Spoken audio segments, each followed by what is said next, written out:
성찬은 언약입니다라는 제목으로 오늘 우리에게 주시는 하나님의 말씀은 마가복음 14장입니다. 마가복음 14장 22절부터 26절까지의 말씀, 신약 79면에 있습니다.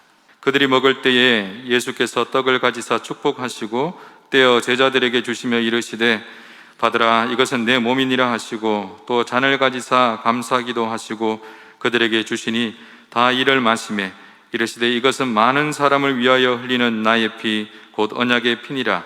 진실로 너희에게 이르노니 내가 포도나무에서 난 것을 하나님 나라에서 새 것으로 마시는 날까지 다시 마시지 아니하리라 하시니라. 함께 읽겠습니다. 이에 그들이 찬미하고 감람산으로 가니라. 아멘.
한 해 동안 제일 안타까운 점이 있다면, 목회를 하면서 참 올 한 해 동안 제일 안타까운 점이 있다면, 이 코로나 때문에 우리가 공동체로 함께 식사하지 못하고 셀 모임에서 음식을 함께 나누지 못했다라고 하는 점입니다. 동시에 우리가 성찬 예식을 원래 하지 못했어요. 그죠? 원래 그 고난 주간에 이렇게 했어야 되는데 성찬 예식을 하지 못했다는 거. 사실 공동체로 함께 식사하는 것과 성찬 예식을 함께 하는 것은요, 원래 같은 거예요. 이것 따로 저것 따로가 아니라 같은 어떤 개념입니다. 그래서 이 두 가지는 상황에 따라서 뭐 해도 되고 안 해도 되는 그런 옵션이 아닙니다. 선택사항이 아닙니다. 왜냐하면 어떤 방식으로든 공동체가 함께 음식을 먹고 이 성찬을 하는 것은 매우 중요한 그런 신학적 의미를 성경이 담고 있고 우리에게 가르쳐주고 있기 때문에 그런 것이죠. 하나님 모세에게 이렇게 말씀하셨습니다. 너희를 내 백성으로 삼고 나는 너희의 하나님이 되겠다 라고 이렇게 언약하셨죠. 그러시면서 그것에 대한 언약에 대한 증거로서 레위기서 26장 4, 5절에 보면 이렇게 말씀하십니다. 내가 너와 언약을 맺었으니까 앞으로 이렇게 해주시겠다는 겁니다. 철을 따라 비를 주겠다. 그리고 그 땅은 산물을 내고 밭의 나무는 많은 열매를 맺겠다. 5절에 보시면 그래서 타작은 포도 딸 때까지 미치게 될 것이고 너희의 포도 따는 것은 파종할 때까지 미치리라. 그러니까 포도가 또 곡식이 너무 많아가지고 이것이 길게 그렇게 하게 될 거다 이 말이에요. 대풍년을 줄 것이다. 그래서 너희가 음식을 배불리 먹고 너희의 땅에서 안전하게 거주하리라 라고 하는 말씀을, 그 약속의 말씀하시는 겁니다. 하나님께서 우리를 당신의 백성으로 삼으시고 하나님께서 여호와께서 우리의 하나님이 되시겠다라고 하는 그 언약의 표징, 그 언약의 표징으로서 우리가 배불리 먹고 또 안전하게 거주하겠다, 우리의 육신의 삶에도 하나님께서 지켜주시겠다라고 하신 것입니다. 그래서 그 레위기서 26장 42절에도 보면 이런 말씀이 있죠. 야곱과 이삭과, 그러니까 순서가 거꾸로 갑니다. 아브라함과 맺은 그 언약을 계속해서 기억하겠다라고 하는 그 기억하겠다는 그 증거로서 뭐라고 말씀하시죠? 그 땅을 축복하겠다, 그 땅을 기억하고 그 땅을 축복하겠다라고 하나님께서 말씀하시는 것입니다. 바로 이 언약의 말씀은 우리가 참으로 즐겨하고 또 애송하고 있는 시편 23편에도 잘 드러나 있죠. 여호와가 나의 목자시다라고 하죠. 목자시기 때문에 내게 뭐가 없다고요? 부족함이 없다. 여러분, 만족이 뭐예요? 만족의 뜻이 뭡니까? 내가 막 다 하나도 이렇게 얼마 되면 만족합니까? 여러분, 만족이라고 하는 것은요, 상대적인 것입니다. 만족의 뜻은 여기 부족함이 없는 것이 만족의 뜻인 것입니다. 여러분, 그래서 우리가 만족하냐 만족하지 않는 삶을 사느냐는 것은 상대적인 것이에요. 내가 생각해 이 정도면 부족함이 없습니다 라고 하면 만족하는 것이에요. 여러분, 여호와는 우리의 목자십니다. 그래서 우리로 하여금 부족함이 늘 만족하게 하시겠다. 그래서 어떻게 해요? 그가 우리를 어디요? 푸른 풀밭에 누이시고 쉴만한 물가로 인도하시겠다라고 하나님께서 우리에게 약속하셨습니다. 여러분, 오늘 이 말씀이 시편 23편의 이 말씀을 저와 여러분들은 그 하나님의 그 언약하신 대로 저와 여러분들이 그대로 지금 누리고 계시는데요. 왜 그런지 아십니까? 우리 교회 안에 이 색깔도 다 의미가 있거든요. 좌우를 보세요. 이 파란색이 뭘까요? 쉴만한 물가. 여러분들이 앉아있는 그 녹색이 뭘까요? 푸른 풀밭. 그런 의미가 있습니다. 실제로 그런 의미가 있어요. 그래서 좌우에 보면 벽에 더 누런색이 뭐예요? 유대 광야의 색깔이죠. 그 유대 광야에 보면 이 쉴만한 물과 푸른 풀밭 위에 뭐가 있냐면 민트들이 쫙 자라고 있어요. 여러분, 앉아있는 이게 민트 색깔이지 않습니까? 그 민트 위에 양들이 꼴을 쫙 먹고 있다. 이런 오묘한 의미가 여기 있다는 거예요. 여러분들, 그 하나님께서 저와 여러분들과 언약을 맺으신 그 표징으로서 이렇게 인도하신 줄 믿습니다. 하나님, 이 시편 23편에 하나님께서 언약을 맺은 백성들에게 이렇게 주시겠다는 거예요. 그래서 어떻게 하겠다는 겁니까? 5절 말씀에 보면 주께서 내 원수의 목전에서 잔치상을 베풀어 주시겠다라고 하시면서 내 기름을 내 머리에 부으셨으니 내 어떤 기름지게 하시겠다, 내 삶이 기름지게 하시겠다, 그리고 기쁨의 잠이 넘치게 하시겠다라고 이렇게 약속하시는 것입니다.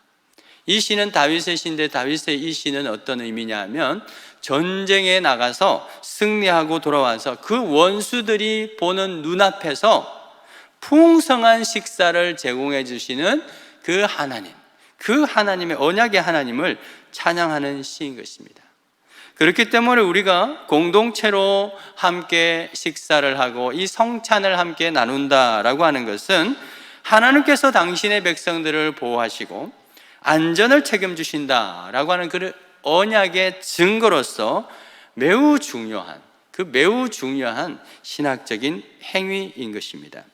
그래서 초대 교회 때에는요, 초대 사도행전 교회 때는 예배 후에 식사를 한 게 아니라 예배의 어떤 그 과정에서 예배의 일부로서 함께 식사를 했죠.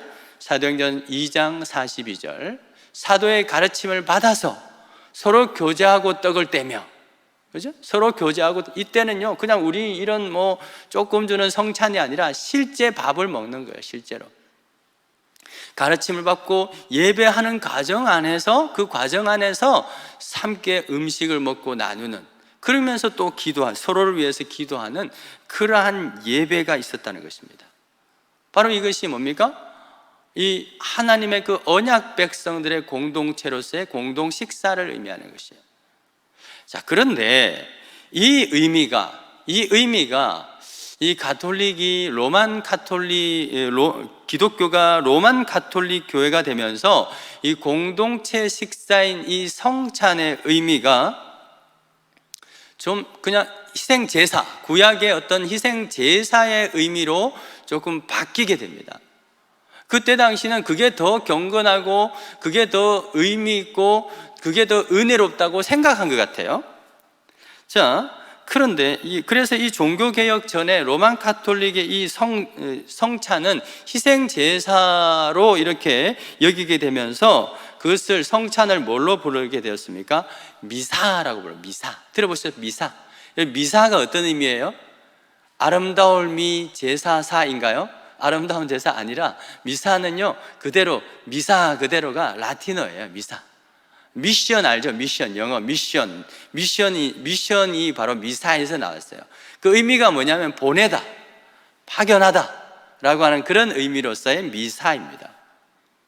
그러니까 이 가톨릭의 미사에서는 어떤 의미냐면 이 떡과 잔 그 자체가 이제 예수님의 살과 피 그대로를 의미하는, 화채설이라고 하죠. 그대로를 의미합니다. 그래서 이 떡이 떼어지는 것이 마치가 아니라 예수 그리스도의 몸이 그대로 그 순간에 찢어지는 것이고, 포도주가 이렇게 부어지는 것이 상징이 아니라 예수님의 피 그 자체가 흘려진다라고 믿습니다. 그래서 예수님의 그 십자가의 그 희생 제사가 매번의 그 미사 가운데서 미사에서 똑같이 재현된다고 믿는 것이죠. 그렇게 믿는 것입니다. 그렇게 해서 이것은 어떤 일이 일어나냐면, 그때 이제 사제가 또 떡을 주고 포도주를 주지 않습니까? 그래서 사제가 주는 것을 먹을 때 성도들이 죄 사함을 받게 되죠. 죄 사함을 받았으니까 이제 가도 좋다, 이제 나가도 좋다, 죄 없다라고, 이제 가도 좋다라고 하는 것이 바로 미사의 의미입니다. 보냄을 받는 거죠. 가도 좋다, 무죄라고 판결해 주는 것입니다. 그래서 이 로만 가톨릭은 예수님의 그 십자가를, 2000년 전에 그 예수님의 십자가를 피가 있는 제사, 그리고 지금의 이 미사를 피는 없지만 그래 포도주니까 피가 없는 제사라고 이렇게 부릅니다. 자, 굉장히 의미 있고 또는 은혜롭게 보입니다.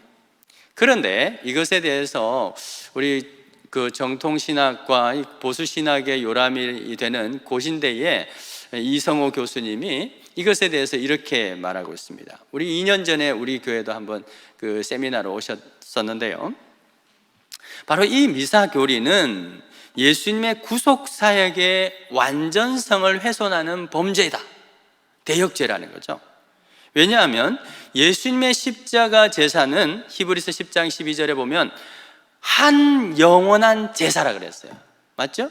한 번인데 단번에 영원하게 완성된 제사인데, 이 미사는 그 제사를 오늘날에도 계속해서 반복해서 구약처럼 드려야만 죄사함의 은혜를 받을 수 있다라고 보기 때문에 이것은 예수님의 그 십자가의 완전한 죄를 훼손하는 죄라는 거예요.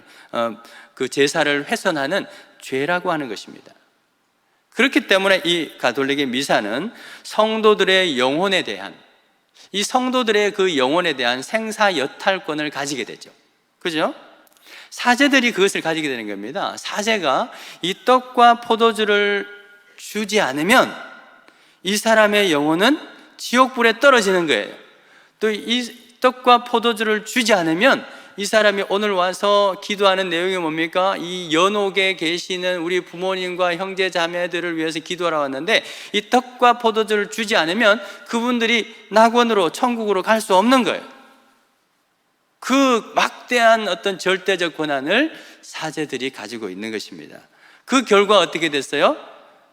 중세교회가 사제가 이 교황이 그렇게 절대 권력을 가지게 되면서 교회가 부패하게 된 거죠. 근데 여러분, 바로 이것이 영원한 대제사장, 영원한 대제사장이신 예수님의 그 자리를 빼앗는 중대한 범죄라고 하는 것입니다. 그런 점에서 이 종교개혁자들의 수많은 업적이 있는데 그 업적 중에서 가장 중요한 것 중에 하나가 뭐냐 하면 이 성찬의 본질을 희생제사라고 하는 종교의식이 아니라, 그것이 아니라 언약 공동체로서의 그 거룩한 식사라고 하는 그 의미를 회복시켰다고 하는 데 있어서 굉장히 중요한 의미를 가지고 있는 것입니다. 하나님께서 당신의 백성들을 불러 놓으시고 상을 베풀어 주시고 배불리 먹게 함으로써 여전히 너는 나의 언약 백성이다 라고 하는 그 언약을 지키시는 그런 의미로서의 이 성찬이다 라고 하는 것이죠. 성찬을 뛰어넘어서 그런 의미에서 우리가 공동체로 함께 카페테리아, 우리 식당에 가서 함께 식사하는 그것도 그런 의미의 연속성인 것입니다. 그래서 이 초대교회 사도들은요, 이 공동체 식사를 함에 있어서 한 사람이라도 먹지 못하는 일이 생기는, 소외되는 일이 없도록 그렇게 지침을 전했어요. 그래서 고린도전서 11장 33절에 보면 먹으러 모일 때는 서로 기다리라 라고 했습니다. 먹으러 모일 때는 서로 기다려주라 라고 말한 것입니다. 이것은 어떤 의미입니까? 교회가 배고픈 사람 또는 굶주린 사람 잘 배려해 주어야 된다라고 하는 그런 의미도 물론 있을 것입니다. 근데 그뿐만 아니라 하나님께서 제공해 주신 그 식사에 소외됨으로써 소외되는 사람이 생기면 어떤 생각이 들까요? 아, 나는 언약 백성이 아닌가 보다 라고 하는 그런 어떤 회의감이 들지 않겠습니까? 여러분, 고린도 교회에 이런 일들이 있었다는 거예요. 교회라는 데가 이렇게 널찍하겠습니까? 아니죠. 집이죠. 집입니다. 그런데 이 노동자들은 늦게까지 일하고 교회에 늦게 온단 말이에요. 근데 그 일 시키는 사람들은 원래 부자니까, 이렇게 귀족들이니까 시키기만 하고 시간이 남는단 말이에요. 그래서 같은 교회 다니는데 그분들은 일찍 교회를 오는 겁니다. 와서 안방을 차지해요. 그 안에서 음식이 있습니다. 이거 자기들끼리 다 먹어버리는 거예요. 언약 백성이라면서 예배라는 거예요. 예배. 자기들끼리 예배하면서 다 먹어버리는 겁니다. 그런데 그 유두고와 같은, 그죠? 사도행전 유두고와 같은 그 청년들은 이제 일하고 늦게 왔단 말이에요. 늦게 와서 먹을 것이 있어야 되는데 먹을 것이 없는 거죠. 그럴 때 이 가난하고 힘든 이 노동자는 어떻게 생각할까요? 아, 역시 하나님은 나는 싫어하나 봐. 가난한 사람 싫어하나 봐. 하나님, 역시 하나님도 저 부자들만 좋아하나 봐. 나는 먹을 것도 없고, 나는 이 하나님께서 나에게 먹을 것도 주지 아니하시고, 그러면서 언약 백성으로서 그 확신의 정체성에 흔들림이 있지 않겠습니까? 바로 바울은 바로 그것을 위해서 먹으러 모일 때는 기다려주라라고 한 것입니다. 왜? 그들도 여전히 그들도 함께 음식을 나누어 먹음으로써 하나님께서 나에게 이런 또 오늘도 공급하시는구나 라고 하는 그러한 언약 백성으로서 확인할 수 있기 때문에 그런 것이죠. 이처럼 성경은 공동체가 함께 식사하는 것에 대해서 아주 중요한 신학적 의미를 부여하고 있다라고 하는 것이죠. 바로 그 식사가 이 성찬이고, 좀 더 나아가면 우리가 식당에서 함께 소위 우리의 언어로서는 예배 이후에, 사실 예배의 연속성이라고 봅니다. 예배 이후에 어떤 공동체로 셀 모임에서 함께 나눔을 하고, 또 5층 우리 카페테리아에서 함께 나눔을 하고, 또 2층 샬롬 카페에서 함께 음식 나눔을 하는 그런 의미가 바로 중요한 언약적 의미를 가지고 있다라고 하는 것입니다. 그래서 이 성부 하나님께서는 아브라함과 이삭과 야곱과 맺은 그 언약을 지키기 위해서 애굽에서 종살이하고 있는 이스라엘 백성들을 불러내시고 그들을 광야에서 만나와 메추라기, 그리고 반석에서 물을 내어서 그렇게 무상으로 공급해 주셨다라고 하는 것입니다. 그것도 그냥 한 것이 아니에요. 그 언약을 지키기 위해서 그렇게 하신 것이죠. 마찬가지로 성자 예수님도 로마의 식민지, 그러니까 로마의 종이죠. 로마의 종살이하고 있는 그들을 광야로 불러내시고, 게네사렛 광야, 또 그 광야로 불러내셔서 오병이어와 그 칠병이어를 그의 표적을 통해서 그들에게 먹이신 것은요, 단순한 일이 아니에요. 그냥 밥 먹이신 것이 아니에요. 너희와 우리는, 나와 너희들은 언약의 백성이다 라고 하는 것을 확인시켜주는 그러한 일이었다라고 하는 것이죠. 그리고 오늘 이 본문을 보면 예수님은 십자가에서 죽으시기 전날, 바로 그 직전에도 12제자들에게 유월절 식사를 함께 제공하셨습니다.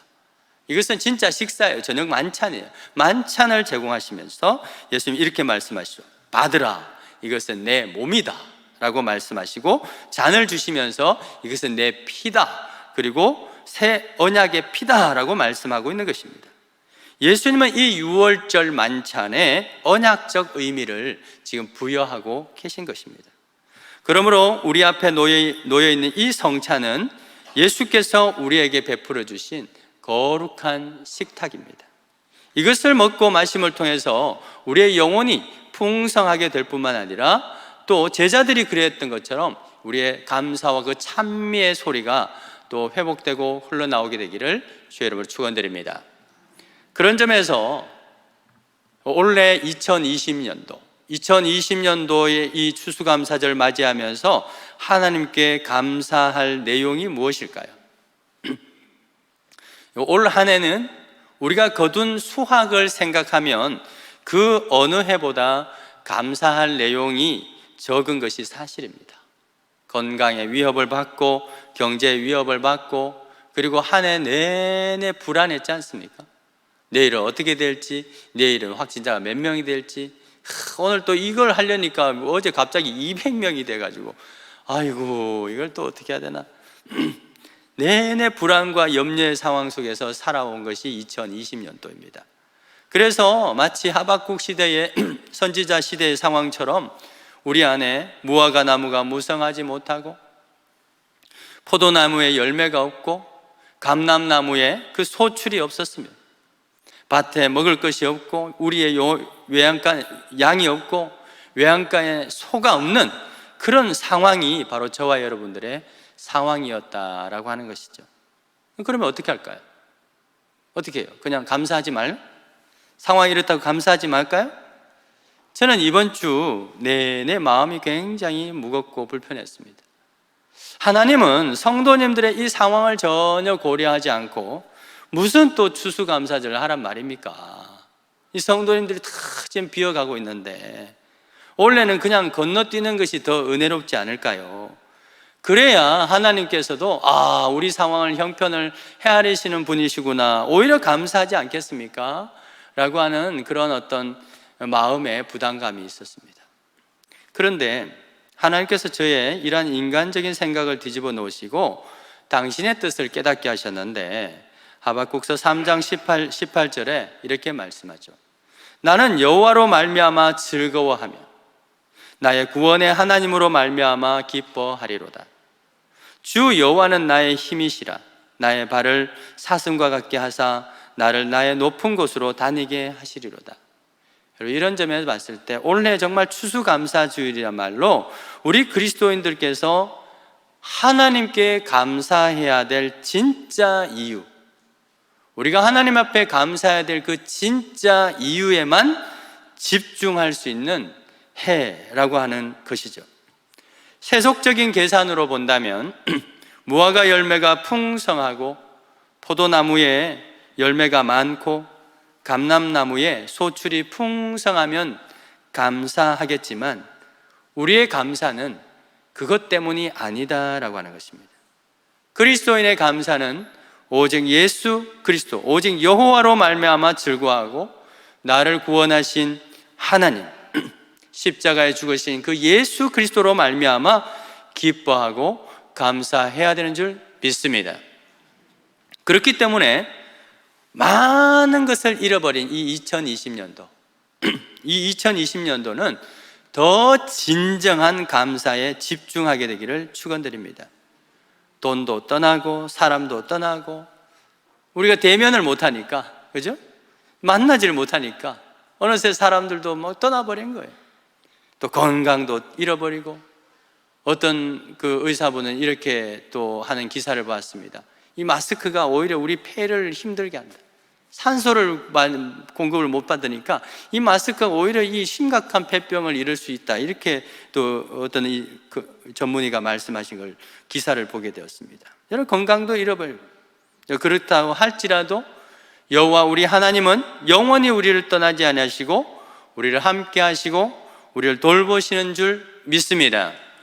바로 그 언약의 증거로서 오늘 이 코로나라고 하는 그 원수의 목전에, 그 원수의 눈앞에 하나님 우리에게 이 성찬상을 베풀어 주신 것입니다. 하나님의 공급하심은 늘 교회 공동체를 통해서 이렇게 실천이 됩니다. 하늘에서 뚝 떨어지는 것이 아니라 사람을 통해서, 특별히 이 교회를 통해서 그 하나님의 공급하심이 전달될 때 우리는 하나님의 언약이 여전히 나에게 유효하다라고 하는 것을 느끼게 되는 것이죠. 특별히 올해는 수많은 개척교회들이 어려움을 겪었고 우리 선교사님들도 경제적인 어려움을 당하고 있습니다. 이분들이 교회를 개척하고 선교사로 헌신하며 나갈 때 하나님께서는 분명히 이분들에게 언약을 맺으셨습니다. 강하고 담대하라, 두려워하지 말고 놀라지 마라, 내가 어디로 가든지 너와 함께 하겠다, 나는 내 하나님이다, 내가 너를 굳세게 하리라, 참으로 너를 도와주리라, 참으로 나의 의로운 손으로 너를 붙들어 주리라, 이런 약속을 받고 시작했을 것입니다. 그런데 이런 코로나 상황에서 아무것도 먹지 못하고 내일 일을 염려하게 되고 월세값을 걱정하게 된다면 어떤 생각이 들겠습니까? 하나님께서 나에게 말씀하신 그 언약은 도대체 무엇이었단 말인가? 단지 내 혼자만의 생각이었단 말인가? 이런 실망감, 이런 회의감에 들지 않겠습니까? 지난번에도 올 한 해 우리가 개척교회와 선교지와 또 어려운 분들을 이렇게 돕기 위해서 한 2억 원가량 특별한 재정을 지금 흘려보내고 있는데요, 지난번에 1차적으로 했을 때 한 개척교회 월세를 지원하고 나서 목사님께서 많은 목사님들께서 참 감사의 피드백을 주셨는데 그 중에 한 목사님의 말씀이 제 마음에 큰 울림이 되었습니다. 목사님 감사합니다. 사실 저는 목회를 그만두려 했습니다. 코로나로 인해 얼마 안 되던 또 새 교인들이, 그렇게 전도해서 왔던 교인들이 신앙이 약해지고 불풀이 흩어지게 되고 경제적 압박은 엄청나게 밀려오고 교회들마다 또 지원이 끊어지고 해결책은 보이지 않고 그야말로 눈앞이 캄캄한 상황에서 하나님을 원망하고 있었답니다. 하나님께서 저를 원하시지 않았다면 처음부터 거절하시지 왜 이제 와서 저를 내팽개치십니까? 하나님 너무 냉정한 거 아니십니까? 이런 원망을 쏟아부으면서 목회를 그만두시려 했대요. 그런데 뜻밖의 신영산교회에서 지원금을 보내주신 것을, 월세 지원금을 보내주신 걸 보면서 그분의 생각을 바꿨다는 것입니다. 하나님은 여전히 나를 사랑하시고 나의 길을 응원하시는구나. 그러면서 그 목사님은 신영산교회 덕분에 덕분에 다시 용기를 내어보기로 그렇게 결단했다는 것입니다. 할렐루야. 사랑하는 여러분, 저와 여러분들이 그분들에게 하나님의 언약의 통로로 사용된 줄 믿습니다. 하나님이 지금도 나와 함께 하시는구나, 여전히 나를 기억하시는구나, 나를 향한 하나님의 언약이 여전히 유효하구나 라고 하는 그 확신을 가지게 하는 축복의 통로로 쓰임받는 저와 여러분 되기를 주의 이름으로 축원드립니다. 우리 함께 찬양하고 우리 성찬을 준비하도록 하겠습니다. 하나님은 나의 목자시니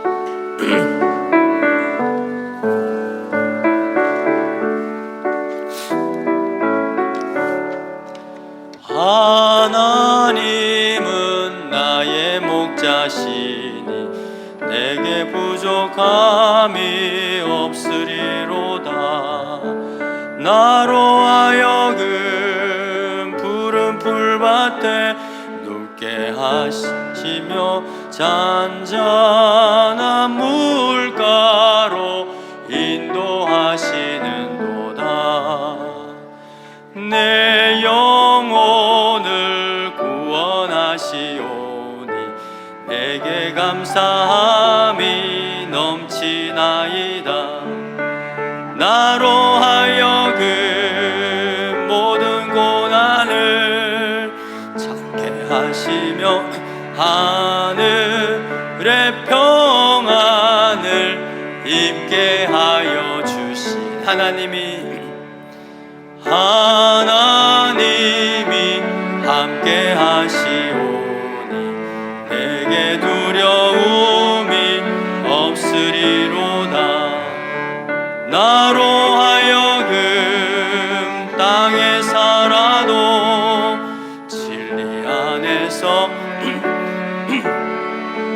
이기게 항상 능력 주신 감사해요. 감사해요. 주님의 사랑, 주님의 사랑 감사해요. 감사해요. 주님의 은혜 목소리 높여 주님을 영원히 찬양해요. 나의 전부이신 나의 주. 우리 다시 한번 고백하십시다. 감사해요. 감사해요. 주님의 사랑 감사해요.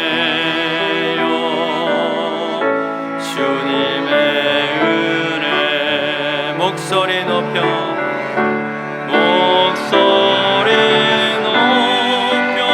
주님을 영원히 찬양해요. 나의 전부이신 나의 주님. 하나님 아버지, 우리 죄를 위하여 살과 피를 주신 그 주님의 헌신을 기억하는 거룩한 예식을 베풀어 주셔서 감사합니다. 오늘 이후로는 썩을 양식을 위해서 일하지 말고 영생하도록 있는 양식을 위하여 일하게 하시고 우리의 인생이 더 주님의 말씀을 먹고 주님의 성령으로 충만한 삶이 되도록 인도하여 주옵소서. 주님의 그 언약의 백성으로서 주님 앞에 주님께서 우리에게 살과 피를 주셨으니 또 우리도 주님의 그 언약의 백성으로서 귀한 예물을 올려드립니다. 이 감사의 예물 주님께서 받으시고 이것이 쓰이는 곳마다 하나님의 언약의 통로로 사용되는 귀한 예물 되게 하여 주옵소서. 예수 그리스도 이름으로 기도드립니다. 아멘.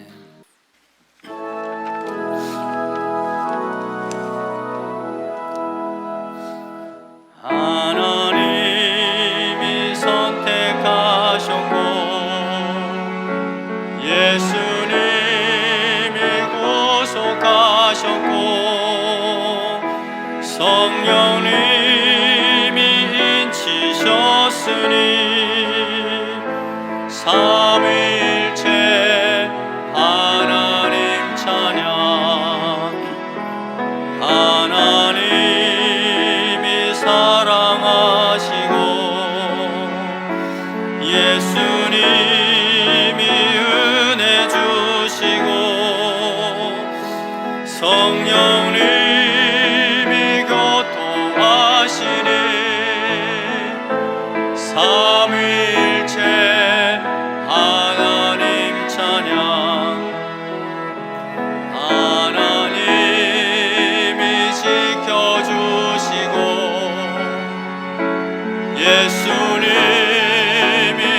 함께 하시고 성령님의 능력 주시니 삼위일체 하나. 우리 다 같이 일어나셔서 할렐루야 할렐루야 하나님 찬양 할렐루야 예수님 찬양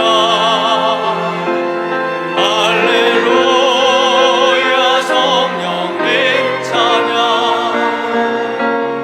삼위일체 하나님. 우리 더 높은 목소리로 두 손 높이 들고 할렐루야 하나님 찬양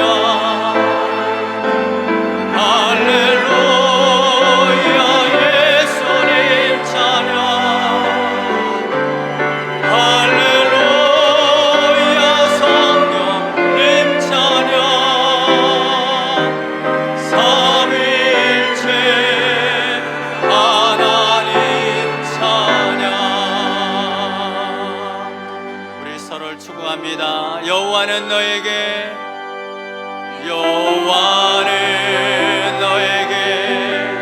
복을 주시기를 원하며 너를 지키시기를 원하시며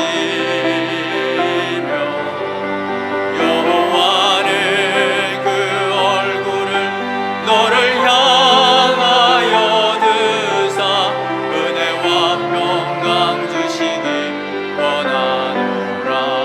여호와는 너에게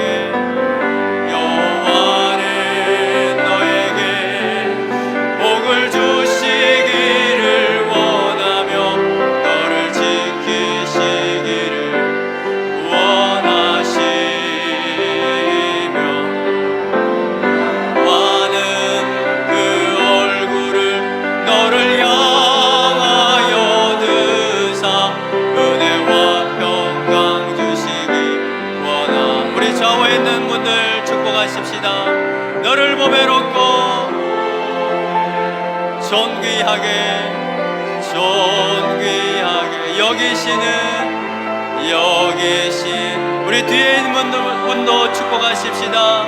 내 삶 속에서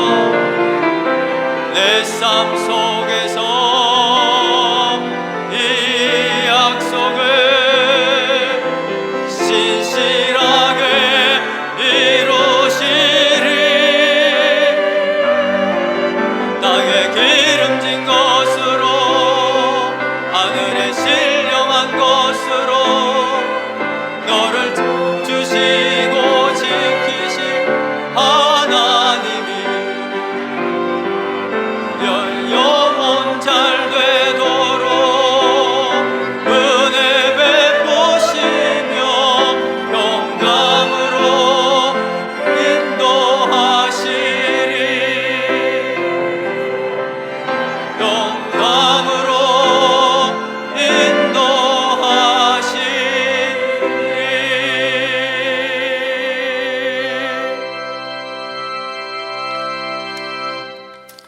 우리 언약을 지키시기 위하여 당신의 살과 피를 내어주신 우리 주 예수 그리스도의 은혜와 하나님 아버지가 한없으신 사랑과 지금도 우리와 함께 하시고 우리와 내재하셔서 끊임없이 우리와 함께 동행하시고 우리를 복된 길로 진리의 길로 인도해 주시는 보혜사 성령님의 충만하심의 은혜가 우리 모든 언약의 백성들 위해, 자녀들 위해, 일터 위해, 세계 선교 그 현장 가운데 영원토록 함께 있을지어다. 아멘.